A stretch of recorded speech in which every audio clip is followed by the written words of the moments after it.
اول کلمہ طیب، اللہ کے سوا کوئی معبود نہیں، حضرت محمد صلی اللہ علیہ وسلم اللہ کے رسول ہیں۔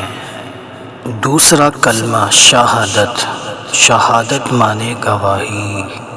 میں گواہی دیتا ہوں کہ اللہ کے سوا کوئی معبود نہیں، وہ اکیلا ہے، اس کا کوئی شریک نہیں، اور میں گواہی دیتا ہوں کہ حضرت محمد صلی اللہ علیہ وسلم اللہ کے بندے اور اس کے رسول ہیں۔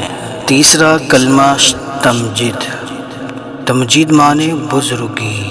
اللہ پاک ہے اور سب تعریفیں اللہ ہی کے لیے ہیں، اور اللہ کے سوا کوئی معبود نہیں، اور اللہ سب سے بڑا ہے، اور گناہوں سے بچنے کی طاقت اور نیکی کرنے کی توفیق نہیں مگر اللہ کی طرف سے جو بہت بلند عظمت والا ہے۔ چوتھا کلمہ توحید، توحید مانے اللہ کو ایک ماننا۔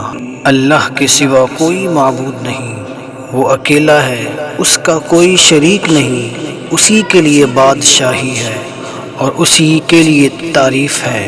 وہ زندہ کرتا ہے اور مارتا ہے، اور وہ زندہ ہے، اس کو کبھی ہرگز موت نہیں آئے گی، جو بڑا جلال اور بزرگی والا ہے، اس کے ہاتھ میں بھلائی ہے اور وہ ہر چیز پر قادر ہے۔ پنجم کلمہ استغفار، استغفار مانے توبہ کرنا۔ میں اللہ سے معافی مانگتا ہوں جو میرا پروردگار ہے، ہر گناہ سے جو میں نے جان بوجھ کر کیا یا بھول کر، چھپ کر کیا یا ظاہر ہو کر، اور میں اس کی بارگاہ میں توبہ کرتا ہوں، اس گناہ سے جس کو میں جانتا ہوں اور اس گناہ سے جس کو میں نہیں جانتا۔ اے اللہ، بے شک تو غیبوں کا جاننے والا اور عیبوں کا چھپانے والا اور گناہوں کو بخشنے والا، اور گناہوں سے بچنے کی طاقت اور نیکی کرنے کی توفیق نہیں مگر اللہ کی طرف سے جو بہت بلند عظمت والا ہے۔ ششم کلمہ رد کفر، رد کفر مانے کفر کو توڑنا۔